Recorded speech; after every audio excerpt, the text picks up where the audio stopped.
Websaayitii yookaan immoo marsariitii mataa keetii bilisaan banattee maallaqa irraa akka hojjechuu dandeessu beektaa laata? Eeyyeen bilisaan dhugaa hin fakkaatu miti garuu 100% ni danda'ama. Viidiyoo kana keessatti tartiibaan A irraa eegalee hanga Z'tti akkaataa websaayitii mataa keessanii karaa sirrii ta'een baasii zeeroodhaan akkaataa itti banattan irraa kaasee hanga maallaqa argachuutti wal duraa duubaan kan inni isin agarsiisu ta'a. Cimina hin qabu, muuxannoo isin barbaachisu akkasumas koodilee kamiyyuu kanneen akka HTML, Java fi kanneen kana fakkaatan osoo isin gaafanne mala namni kamiyyuu hordofuu danda'u qofa. Dhumarratti marsariitii yookaan immoo websaayitii guutumaan guututti hojjetu hanga liisiif maddisiisu ni qabaatta. Qophooftee jirtaa?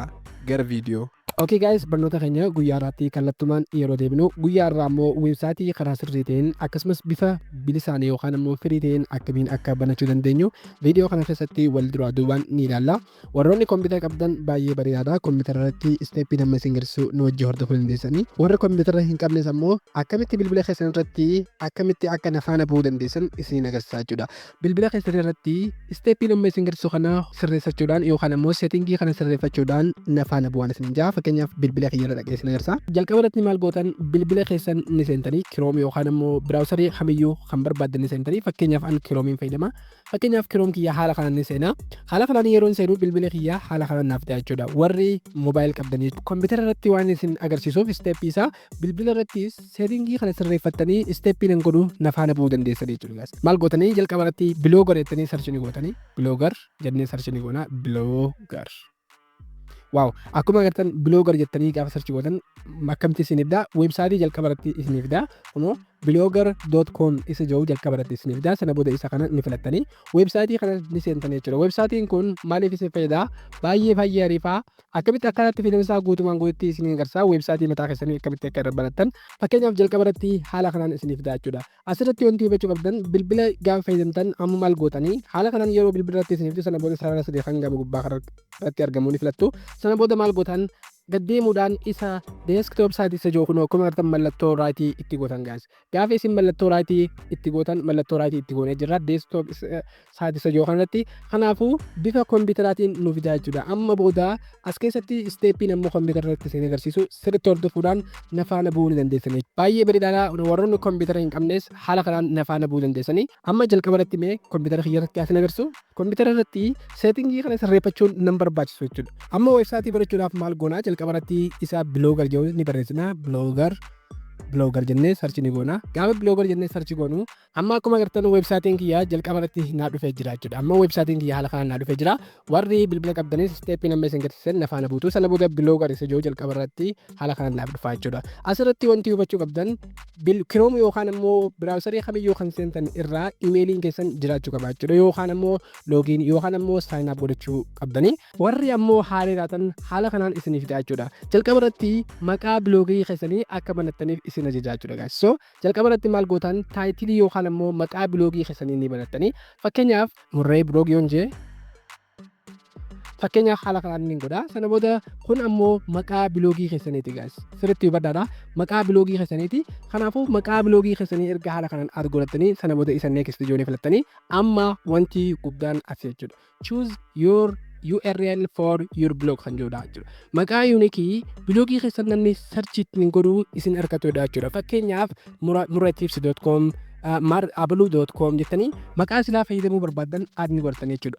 Asirratti maqaan isin argootan ammoo yuunik ta'uu qaba. Yoo namni biraa isin dura fudhatee jiraate karaa salphaan argachuu hin dandeessan isinitti diimeessaa jechuudha. Mee fakkeenyaaf maqaan kiyya muratips fudhamee jira waan ta'eef fakkeenyaaf muratips yoon godhu muratips yoon godhu maqaan biloogii kiyyaa maali jala kanarratti sorry this blog address is not available naan jira. Kanaafuu maqaa kanaan mudura fudhadhee waan hin jiruuf lamata itti fayyadamuu hin danda'u jechuudha. Isinis gaafa tokko fudhattan namni biraa itti fayyadamuu hin danda'u. So maal gootan amma maqaa kana ni jijjiirtan jechuudha. Maqaa kana maqaa hanga yuunikii argatanitti fakkeenyaaf murreeteek yoon jee haala kanaan sarchii yoon godhu waaw jala kanatti akkuma agartan this blog address is available naan jira. Kanaafuu maqaan an fudhadhu isa kanaa jechuudha. Amma asirratti wanti hubachuu qabdan maqaa doomiinii ifiif isinii kana jalqaba irratti fakkeenyaaf .blogspot.com jechuudha. wanti isin gammachiisaa immoo maqaa kanaan monetize godhachuu dandeessan akkasumas namni yoo isin argatee raankii isiniif ta'uu danda'a siistama isaa akkasumas tempileeta bareedaa fi kan barbaadan itti fayyadamuu dandeessan akka malee doomeen neemii bituudhaaf wanta akka isin hin barbaachisu jechuudha garuu yoo irratti bitattan baay'ee bareedaadha saphisaaf akkasumas namni sarchi godhee akka isin argatuuf maqaan keessan professional akka ta'uuf baay'ee bareedaadha garuu ammaaf maal gootan maqaa keessan hanga kanatti erga maqaa bareedaa filattanii booda inni ammoo doomeen neemii keessan irratti maal isinii daa .blogspot.com isiniif daa jechuudha maqaa baay'ee bareedaati jechuudha kanaafuu firii yookaan ammoo bilisaan fayyadamtanii monetize godhuu dandeessan so amma maal gootan isa jala kanarratti argamu erga abbaayilee bil haala kanaan isiniin jee maal gootanii jala kanarratti isa seef jedhu akkuma agartan isa seefii kana ni filannaa sana booda maqaa keessan proses isinii godhaa jechuudha weebsaayitiin kun iccitii guddoo qaba guys weebsaayitii kana keessatti koodii HTML hanga fayyadamnutu jira hanga muraasa tokko jechuudha hanga isin gararree karaa salphaan akkamitti akka fayyadamtan isin agarsiisa baay'ee bareedaadha waaw guys amma kallattumaan bloogii yookaan ammoo weebsaayitii yookaan ammoo marsariitii mataa keenyaa guutumaan guututti banannee jirra jechuudha amma wanti nurraa eegamu isa kana dizaayin godhuudha jechuudha dizaayin godhuudhaaf baay'ee salphaadha akkamitti akka dizaayin gootan akkamitti maqaan keessan raankii akka ta'uu fi akkasumas tempileeta kam akka fayyadamuu qabdan karaa salphaan isin agarsiisa jechuudha amma erga kana haala kanaan maqaa keenya banannee jiraannee maal goonaa jala kanatti wantoota hedduu nu fidaa post start comment earning page layout team setting fi kanneen kana fakkaatan nu fida amma wanti nurraa eegamu gaddeemuudhaan isa view blog isa joo kana ni ilaallaa jechuudha kana jechuun bilbila irrattis akkamitti dizaayin godhamee akkasumas kompiitara irrattis akkamitti akka nu mul'atu ilaaluudhaaf karaa salphaadhaan maal goona view blog isa joo kana ni filannaa karaa salphaadhaan waaw maqaan kiyya jalqaba irratti doomeen neemiin karaa salphaadhaan adnaaf ta'e jira jechuudha kana namni sarchii godhuu na argachuu danda'a akkasumas monetize godhuu ni danda'a akkasumas waan hin barbaade godhuu ni danda'a jechuudha akkuma agartan bloogiin kiyya haala kanaan naaf dhufee jira kun ammoo taayitilii kiyyaa taayitilii akkaan fedhetti booda jijjiirrachuu ni danda'a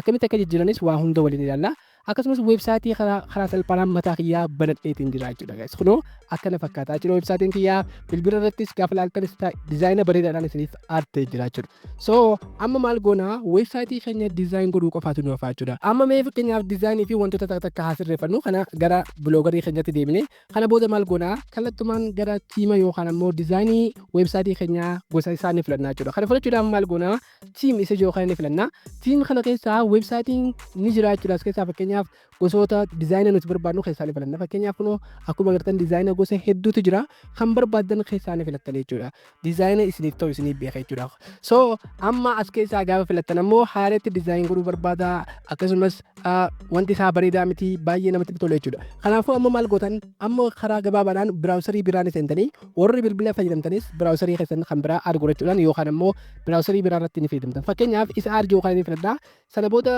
bakka haaree seenee maaliin godhaa biloogar template jee sarchiniin godhaa jechuudha guys template yeroon jedhu kun akkuma agartan jala kanatti naaf jira kanaafuu biloogara yookaan ammoo tempileeta babbareedaa tiima isaa jechuudha babbareedaa as keessaa maxxarattanii kan barbaadan aaditti godhachuu dandeessanii fakkeenyaaf an as keessaa kan barbaadan akkamitti aada akka godhatan isin agarsiisa kun akkuma agartan biloogara tempileet jettanii gaafa sarchi gootan tempileetii gosa hedduu isinii fidaa jechuudha fakkeenyaaf biloogara tempileet 2025 top 3 kan jiru isa kana filattanii karaa salphaadhaan bilisaan fayyadamuu barbaadan tempileeta dizaayin ta'e akkasumas monetizable kan ta'e jechuudha gaafa isin postii maxxansitan karaa salphaadhaan postiin keessan namoota biraa qabuuf SEO yookaan ammoo search engine isin fayyada akkasumas dizaayina yookaan ammoo bareedina wanta keessaniitiif baay'ee bareedaadha sana booda weebsaayitii kana goyaa tempileeta haala kanaan isiniif daa sana booda gaddeemtanii weebsaayitii kana keessaa tempileeta barbaadan ni filattan fakkeenyaaf as keessaa kan barbaadan haala kanaan isiniif daa jechuudha kan barbaadan ni filattan fakkeenyaaf an bareedaa tokko keessa ilaalee ni maxxaradha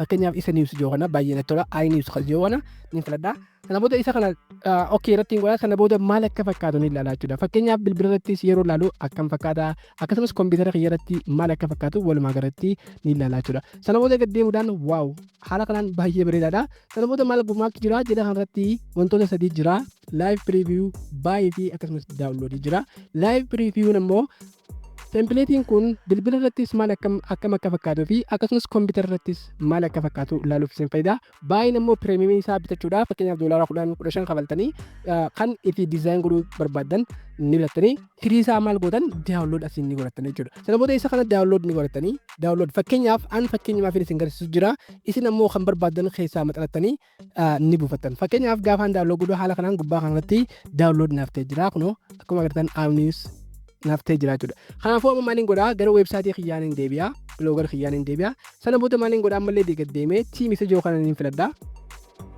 Tiim isa jiru kana gaafa filadhu mallattoo xiqqoo tana akkuma agartan isa kana ni filadhaa. Sana booda restoorii fi baakaapii fi kanneen kana fakkaatanii jira. Sana booda isa restoorii jiru kana ni filadhaa. Sana booda upload isa jiru kana haala agartan kanaan ni filadhaa. Waaw! Sana booda daawunlood kiyya keessa seenee karaa kallattumaan as keessa yeroo ilaaltan gonkumaa hin jiru jechuudha. No items match your search jaa haala kanaan HTML isaa waan barbaadnuuf hin jiru jechuudha. Kanaafuu maal gootan isa kana faayila keessan ni seentanii warri bilbila qabdanis bilbila keessan irratti faayil kan jiru seentanii waan amma isin hin jiru kana extract ni gootan jechuudha wanta keessan yookaan ammoo tiima daawunlood godhatan. Fakkeenyaaf asirratti isa daawunlood jiru kan ni seena.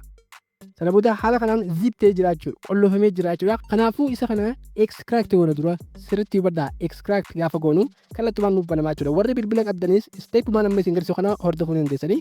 Fakkeenyaaf isa kana extract godhuudhaaf maal goonaa qubaldamaan ni xubixxaa warri kompiitara qabdan warri maawuzii qabdan ammoo raat kilik xuu dandeessanii. Sana booda isa extract isa jiru kana ni filadhaa all isa jiru kana. Sana booda mukuma kanaan akka extract naa ta'uu ni filadhaa. Sana booda isa extract isa jiru kana ni filadhaa jechuudha. Bilbila irratti steepuma kana hordoftanii baay'ee laafaadha.